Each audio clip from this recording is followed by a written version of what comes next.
고난하면 떠오르는 게 뭘까요? 고난. 이 단어만 생각하면 듣기 좋은 단어인가요? 듣고 싶지 않은 단어인가요? 누구나 듣고 싶지 않고 몸으로 부딪히는 것은 더 싫은 단어입니다. 그런데 오늘 말씀의 제목이 뭡니까? 복음과 함께 고난을 받으라라고 말씀하고 있습니다. 자, 디모데후서는 이제 굉장히 비장한 상태에서 쓴 편지입니다. 누가 누구에게 쓴 걸까요? 바울이 이제 죽음을 예감하고 자기가 정말 사랑하는 아들과 같은 디모데에게 쓴 편지입니다. 디모데에게 쓴 편지가 디모데 전서와 디모데 후서인데 디모데에게 마지막으로 보낸 편지가 바로 오늘 본문인 디모데 후서입니다. 그런데 오늘 본문에서 바울이 디모데에게 뭐라고 말을 하고 있나요? 8절에서 고난을 받으라 라고 말을 하고 있습니다. 이 말을 들으면 나를 이제까지 응? 내가 얼마나 바울 선생님을 잘 따랐는데 바울 선생님은 나에게 축복된 말을 하는 게 아니라 응? 불행의 씨앗인 고난을 나에게 받으라라고 말하고 있는지. 그런데 이 디모데후서를 보면 바울이 디모데를 얼마나 사랑하며 디모데를 향한 바울의 구구절절한 사랑이 느껴집니다. 자, 오늘 본문 3절에서 5절까지 말씀 제가 한번 봉독해 드리겠습니다. 내가 밤낮 간구하는 가운데 쉬지 않고 너를 생각하여 밤낮 쉬지 않고 너를 생각하며 청결한 양심으로 조상적으로부터 섬겨오는 하나님께 감사하고 내 눈물을 생각하여 너 보기를 원하면 내 기쁨이 가득하게 하려 함이니 이는 내 속에 거짓이 없는 믿음이 있음을 생각함이라. 이 믿음은 먼저 내 외조모 이스와 내 어머니 유니게 속에 있더니 내 속에도 있는 줄 확신하노라. 자, 이 3절부터 5절까지 바울의 고백을 보면 디모데를 얼마나 생각했는지 알 수가 있습니다. 그렇다면 이러한 편지를 받은 디모데는 얼마나 마음이 감격스럽겠습니까? 바울 선생님이 나를 이처럼 사랑하고 나를 이처럼 생각하고 있구나. 그런데 오늘 8절 말씀에서는 뭐라고 매듭을 짓고 있나요? 복음과 함께 고난을 받으라라고 말하고 있습니다. 자, 디모데를 향한 바울의 입장에서 생각한다면 고난을 받고 싶어 하겠습니까?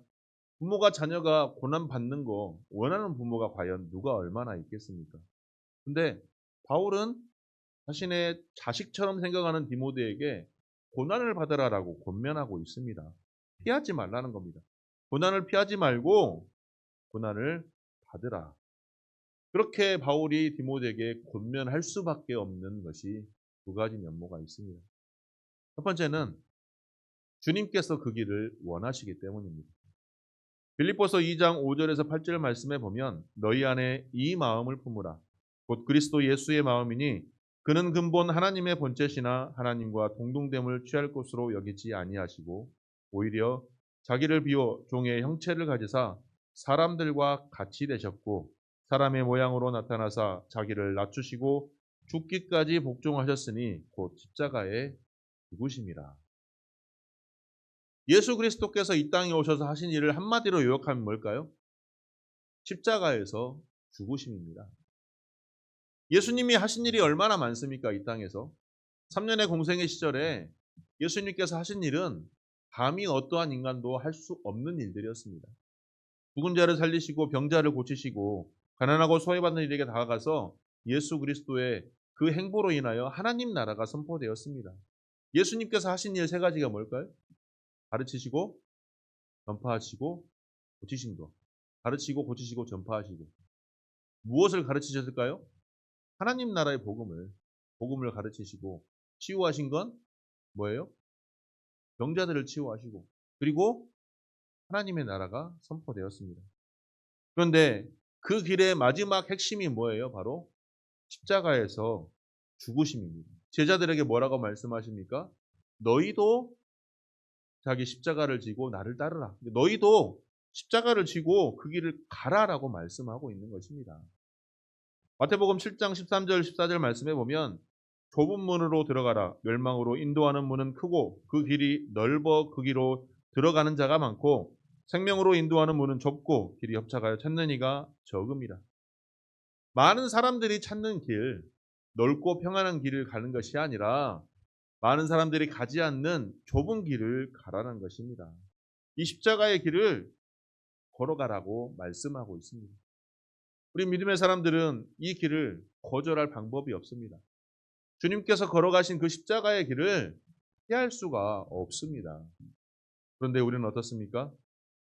그 길을 가기보다는 넓고 평안한 길만 가려 하죠. 예수를 믿으면서 그저 편하라고만 합니다. 예수를 믿으면서 부자만 되려고 합니다. 예수를 믿으면서 복 받기만 고집합니다. 물론 복 받기를 간구해야죠. 오전에 말씀을 드렸듯이 하늘에 실려간 복을 받기를 간구해야 됩니다. 그런데 우리 믿음의 사람이라 할지라도 이 땅의 복만 받기를 간구하고 있다는 것입니다. 이것은 복음의 본질에서 완전히 벗어나는 것입니다. 그래서 오늘 하나님께서는 사도 바울을 통해서 우리에게 너는 고난을 피하지 말라. 고난의 길을 가라.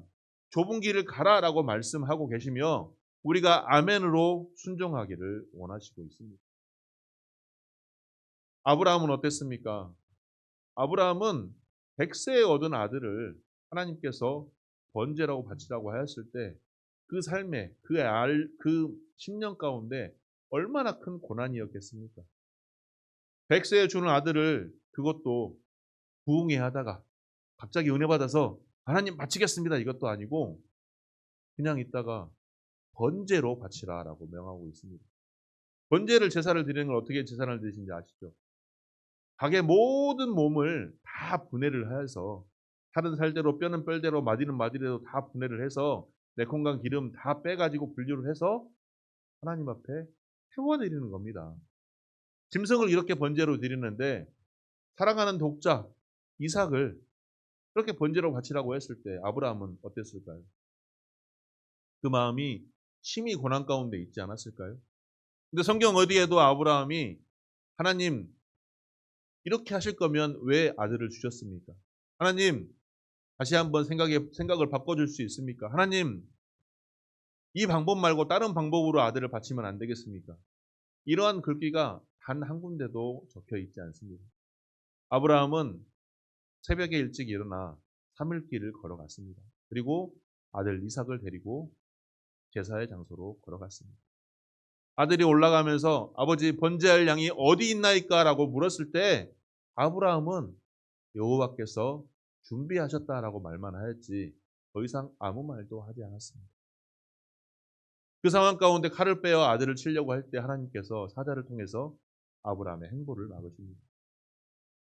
우리의 삶 속에 고난이 수도 없이 많이 닥칩니다. 문제 가운데 늘 우리는 있을 수밖에 없습니다. 그만큼 우리는 연약한 존재입니다. 그런데 그냥 고난을 받으라가 아니라 복음과 함께 고난을 받으라라고 말씀하시는 이유는 예수 그리스도께서 그 길을 걸어가셨고 그 길을 통해서 하나님의 영광이 나타나게 하셨기 때문입니다. 그 길을 통해서 하나님의 이름이 선포되었고 그 길을 통해서 많은 사람들이 예수 그리스도를 통해서 하나님과 단절되면서 교통의 단계로 넘어왔기 때문입니다. 구원받은 자의 길이 열렸기 때문입니다. 그래서 바울도 사랑하는 아들 디모데에게 예수 그리스도가 고난의 길을 걸어간 것처럼 너 또한 고난의 길을 통해서 하나님의 나라가 선포되게 하라는 그러한 뜻인 것입니다. 오늘 우리에게도 수많은 고난들과 수많은 문제 가운데 있습니다. 우리가 그 고난의 길을 피하려고 한다고 해서 피할 수 있는 것도 아니고 또 고난을 즐겁게 받는다고 해서 모든 것이 행복하기만 하진 않습니다. 하지만 우리의 고난 속에 기억해야 될 가장 중심은 예수 그리스도께서 걸어가신 그 길을 나도 십자가 지고 걸어가겠노라. 이 결단의 신앙이 우리 가운데 있기를 소망합니다. 그래서 그 길이 하나님께서 원하시는 길이며 우리 주님이 걸어가시는 그 길이 내가 걸어가야 할 성도로서의 마땅한 길임을 기억하시기를 바랍니다. 복음과 함께 고난을 받으라고 권면하는 두 번째 이유는 사실 바울이 그 길을 걸어봤더니 좁은 길을 걸어봤더니 고난의 길을 걸어가 봤더니 진정한 행복이 거기 있었기 때문입니다. 자, 사람들은 바울이 얼마나 힘든 길을 걸어갔는지 알고 있습니다. 그래서 얼마나 힘드십니까? 얼마나 수고가 많으십니까? 라고 말하는데 바울은 오히려 그 길이 기쁨의 길입니다. 라고 고백하고 있습니다. 빌립보서 3장 13절과 14절 말씀을 보면 형제들아 나는 아직 내가 잡은 줄로 여기지 아니하고 오직 한 일, 즉 뒤에 있는 것은 잊어버리고 앞에 있는 것을 잡으려고 푯대를 향하여 그리스도 예수 안에서 하나님이 위에서 부르신 부름의 상을 위하여 달려가노라라고 고백하고 있습니다. 복음을 위하여 수고한 바울이 그 수고가 다 이루어지고 나면 하나님께서 자신을 향하여 무엇을 보상해 줄 것인가에 대하여 그 이야기를 부름의 상이라고 표현하고 있는 것입니다. 바울이 이 땅 가운데 복음을 전하면서 얼마나 많은 수고를 하였고 얼마나 많은 고통 속에 있으면서도 이것을 기쁘게 감당할 수 있었던 이유는 바로 하나님께서 자신을 향하여 상 주실 것을 확신하고 있었기 때문입니다. 그런데 이 부름의 상에 대해서 로마서 8장 17절에 더욱 구체적으로 설명하고 있습니다. 자녀이면 또한 상속자, 곧 하나님의 상속자요. 그리스도와 함께한 상속자니 우리가 그와 함께 영광을 받기 위하여 고난도 함께 받아야 할 것이라. 그리고 18절에 뭐라고 말합니까? 생각하건대 현재의 고난은 장차 우리에게 나타날 영광과 비교할 수 없느니라. 우리의 삶 속에 고난 가운데 있을 때, 문제 가운데 있을 때, 시련 가운데 있을 때 예수 그리스도에 걸어가신 그 십자가의 길을 생각하시며 나도 주님의 기신 그 십자가 걸어가겠습니다. 그리고 그 길 속에 하나님의 영광이 나타날 수 있도록 성령님 모든 상황을 주관하여 주옵소서라고 아멘하고 순종하며 기쁨으로 나아갈 수 있는 우리 모든 성도님들이 다 되시기를 소망합니다. 그 길 안에 기쁨이 있습니다. 그 길 안에 행복이 있습니다. 바울이 경험했더니 너무나 기쁘기 때문에 너무나도 기쁘고 기뻐서 내 사랑하는 아들 같은 디모데야 너도 이 길을 갔으면 좋겠다라고 권면하고 있는 것입니다. 그래서 오늘 우리의 삶 속에서도 고난 가운데 있을 때 이 사도 바울이 심정을 다시 한번 기억하면서 디모데에게 편지했던 그 심정을 기억하면서 함께 예수 그리스도의 고난을 함께 동참하는 우리가 되기를 소망합니다. 특별히 사순절 기간에 예수 그리스도의 십자가를 생각하면서 우리가 예수 그리스도의 십자가의 고난의 길을 복음과 함께 따를 수 있는 우리의 심령이 되기를 늘 소망하며 기도 가운데 나아가기를 소망합니다. 그런데 늘 우리 마음속에는 어떻습니까? 늘 평안하기를 원하는 욕구, 평탄하기만을 원하는 욕구가 있어서 조금만 힘들면 하기 싫고 포기할 때가 너무나도 많습니다. 잘 나가다가도 어떠한 상황이 닥치면 지금까지 잘 걸어왔던 좁은 길을 내팽개치고 다시 내가 편한 길로, 내가 원하는 길로, 내가 하고 싶은 길로만 가려고 하는 우리의 욕구가 있습니다. 왜? 여전히 우리는 죄성이 강하고 연약한 인간이기 때문입니다. 그래서 그 길을 걸어가기 위해서는 오직 하나님의 능력에 따라 걸어가야 하는 것입니다. 성령님이 도우심과 하나님의 능력에 따라 걸어갈 수가 있는 것입니다. 그래서 우리가 나아갈 바, 기도할 바는 성령님 나를 도우시고 하나님의 능력이 내 안에 임재하게 하여 주옵소서라고 기도하며 나아가야 하는 것입니다. 우리의 삶 속에 내가 할 수 있는 것이 얼마나 제한적입니까? 내가 할 수 있는 모든 것들이 다 있다고 하지만 결국 뒤돌아보면 너무나도 연약하여서 쓰러지기 일쑤이고 낙심하고 좌절하기 일쑤입니다. 그럴 때마다 우리가 간구해야 되는 것이 하나님의 능력이며 성령의 도우심인 것입니다. 스가랴 4장 7절 말씀을 보면 큰 산아 내가 무엇이냐 내가 스룹바벨 앞에서 평지가 되리라 그가 머릿돌을 내놓을 때 무리가 외치기를 은총이 그에게 있을지어다 하리라 라고 말씀하고 있습니다. 이 말씀에서도 보면 큰 산이 무엇일까요? 그리고 스룹바벨 앞에서 평지가 되리라 100번 선포해도 결국 그것은 이루어지지 않습니다. 어떻게 큰 산이 말만 듣고 바뀌겠습니까? 또 안 바뀝니다. 단순히 선포만 해가지고는 공허한 외침에 불과할 뿐입니다. 그러나 그 말 속에 은총이 있을 것이다. 은총이 있을 것이다 라고 선포하고 있지 않습니까? 그것은 뭐예요? 바로 큰 산이 평지가 되려는 이 선포가 하나님의 능력으로 성령의 도우심으로 실현 가능성이 된다는 것입니다. 실현이 된다는 것입니다. 왜?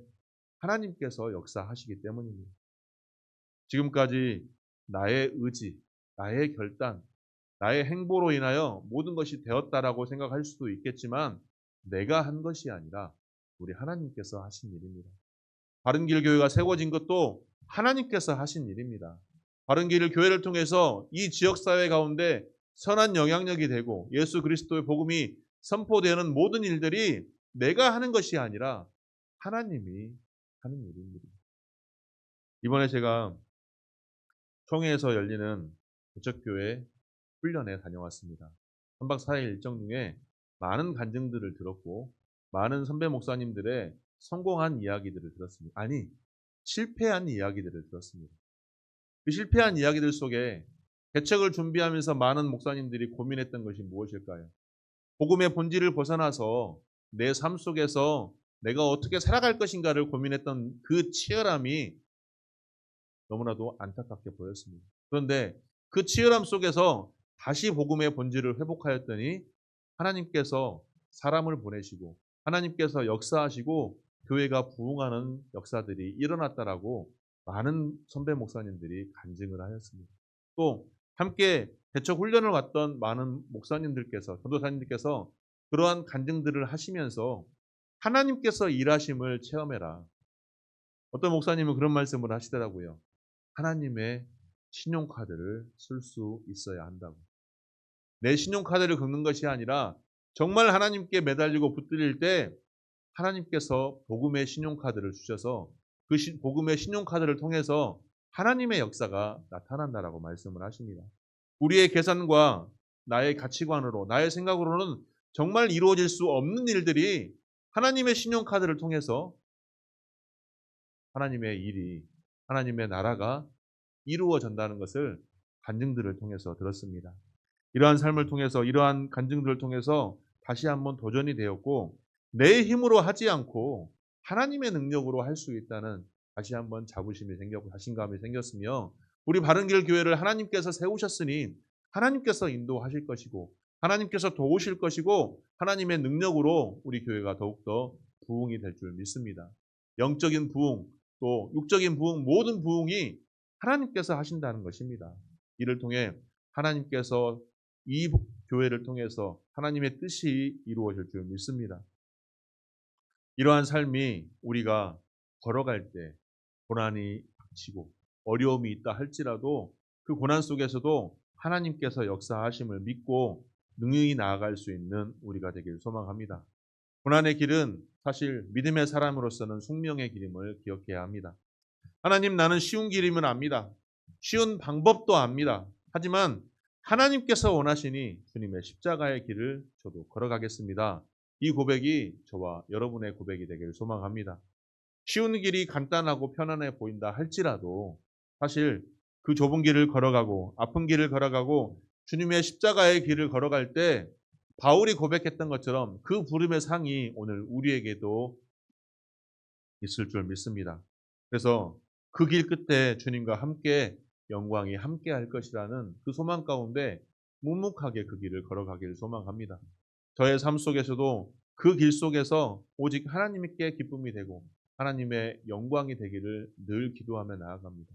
우리가 십자가의 길을 믿음으로 걸어갈 때 하나님께서 그 길을 원하시며 그 원하시는 길을 예수 그리스도로 걸어가셨고 그 걸어가신 길을 사도 바울도 걸어갔더니 그 길 끝에 하나님의 영광이 있으며 진정한 행복이 있다라고 고백했던 것처럼 오늘 우리도 그 길을 함께 걸어감으로 하나님께 기쁨이 되고 하나님께 영광 돌리는 귀한 주의 권속들이 다 되시기를 주님의 이름으로 축복합니다.